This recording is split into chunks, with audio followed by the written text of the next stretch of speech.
Dimensional, dimensional, dimensional, dimensional. Sobre o que nós vamos falar hoje? Chicago e o surgimento do House. Momento que a gente está na história, estavam surgindo na Europa um movimento já de música eletrônica, já tinha na Jamaica o dub, que já era essa pegada de experimentalismo dentro do estúdio, com técnicas de produção, e já tinha o hip hop surgindo, e já tinha o disco. Em Nova York estava rolando essa cena de explodir o disco e surgia uma cena de noturna, assim mesmo, de balada, né? Como a gente conhece hoje. E só que o que aconteceu foi que isso começou a ficar muito popular e começou a diluir um pouco a questão musical e começou a haver um retorno. Explodiu muito rápido e a mídia começou a empurrar uma narrativa de que o disco estava dominando os Estados Unidos. Ao mesmo tempo, a música já estava perdendo qualidade, com essas questões todas, e já tinha muita coisa sendo feita. Então começou a surgir uma recusa, uma certa resistência ao disco. Junto com isso, tem o outro lado da coisa, que o disco era uma música que estava também sendo retratada na mídia como uma música com origens gays e origens negras, que era uma coisa que ainda rolava muito preconceito nos Estados Unidos. Então essas duas questões foram levando a uma explosão que aconteceu em Chicago. Isso tudo foi culminando para, em 1979, um cara chamado Steve Dahl, que era um radialista que estava frustrado lá em Chicago, porque ele era um radialista de rock e ele estava perdendo espaço pro disco. Disse que a rádio dele estava falindo, uma merda. Aí ele começou a promover um negócio que ficou conhecido como Disco Demolition Night, que ele incentivou as pessoas a levarem discos, né, LPs de disco, para um jogo de beisebol em Chicago, e que ele ia queimar tudo. Então eles fizeram uma fogueira lá e queimaram tudo que era material de disco. Só que o que a galera de Chicago conta, né, a galera do house e do techno conta, é que o que eles estavam queimando lá eram discos de música negra, basicamente. E foi promovido de uma forma extremamente racista. Mesmo com tudo isso acontecendo, o tal do Robert Williams, lá de Nova York, o dono de uma balada lá, ele já estava na cena, resolve levar uma balada para Chicago, uma balada de disco.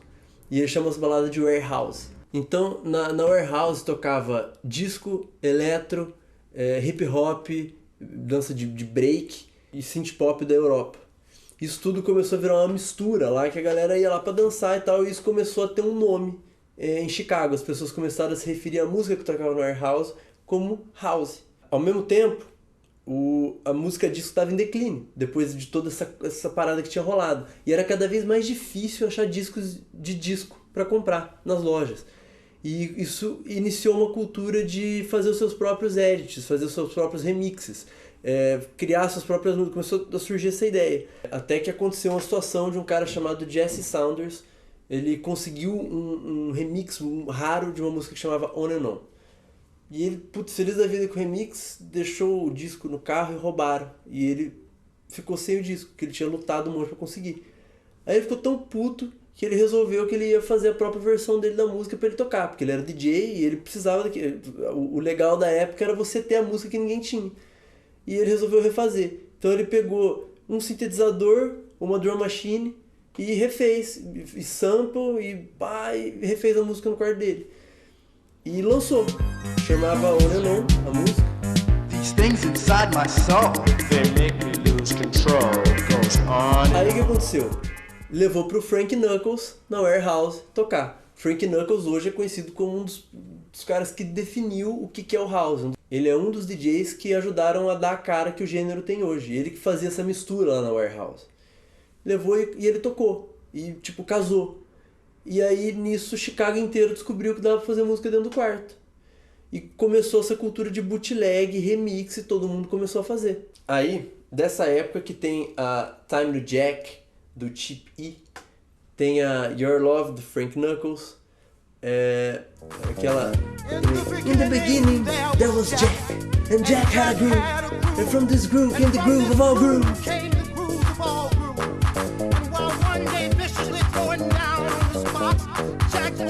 A galera fazia as músicas no quarto.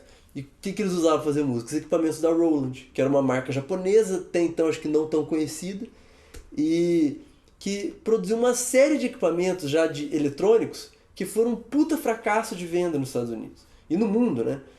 Então tinha a 808, a 707, a 606, tinha os sintetizadores, tinha a máquina que fazia sintetizador de baixo. Nada disso foi sucesso comercial, então essas máquinas estavam disponíveis por um preço ridículo. Hoje é um negócio vintage que custa uma fortuna, mas na época tinha sido um fracasso.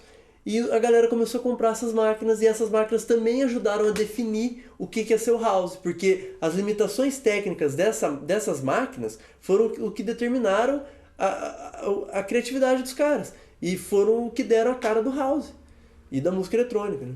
Inclusive, é nessa época que um cara que se apresentava como Future, com PH, ele descobriu a 303, a 303. Ele é uma máquina de fazer baixo, sintetizar baixo, que vocês vão estar escutando aqui agora. Porque não dá pra explicar o som. Ele percebeu que a máquina era feita para imitar um baixo, só que se você mexesse nos botões de uma forma meio desgovernada, ela dava nesse som, que era muito estranho. E ele falou, pô, deixa eu tal, mexeu. E ele gostou tanto do resultado que ele já gravou e levou para um outro cara que também ficou famoso, como um dos definidores do que viria a ser house, que era o Ron Hardy. Ele levou para o Ron Hardy porque o Ron Hardy tocava coisas mais fortes, mais rápidas e mais estranhas, enquanto que o Frank Knuckles era um negócio mais soul, né, mais pá. E o Ron Hardy tocou a música 5 vezes, e aí nasceu o acid house, que hoje é uma vertente muito famosa do house. E aí aconteceu uma coisa muito interessante. Essa galera começou a fazer música em Chicago, e começou a explodir em popularidade. Começou a surgir uma cena daquilo, e começou a, o house começou a virar house. Aí os caras perceberam que, e naquela época vendia disco, né? Não tinha internet pra baixar. Então os caras falaram, pô, por que a gente vai ficar fazendo festa se a gente pode abrir uma gravadora? E vender isso, tá ligado? E começaram a vender. E aí começaram a surgir várias gravadoras especializadas nesse tipo de som. Dessa época que são a DJ International, a KRS, Transmat e a Trax, que é uma das mais famosas. Essas gravadoras surgiram em Chicago e começaram a vender essa música. E começaram a vender para fora de Chicago.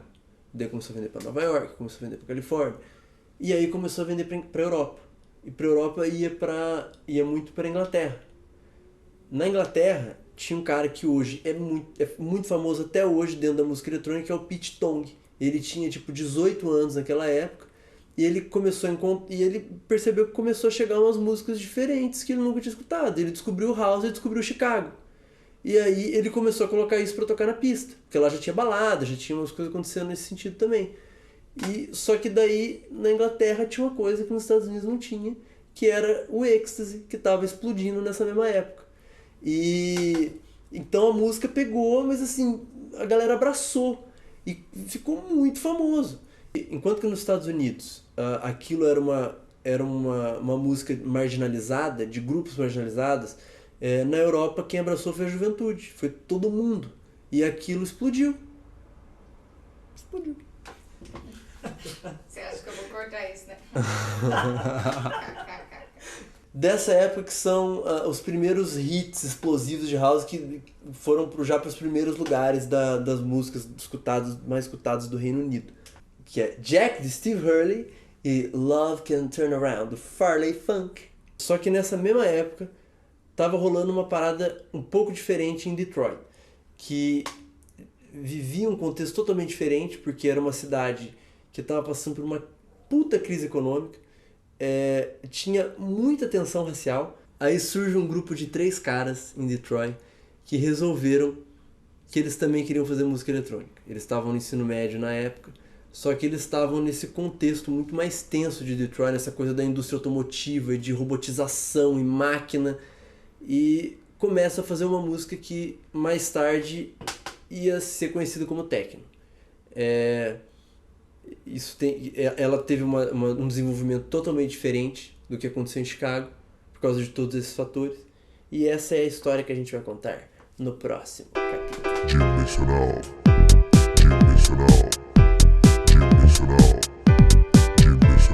Posso começar então? Começou mesmo? Pode começar.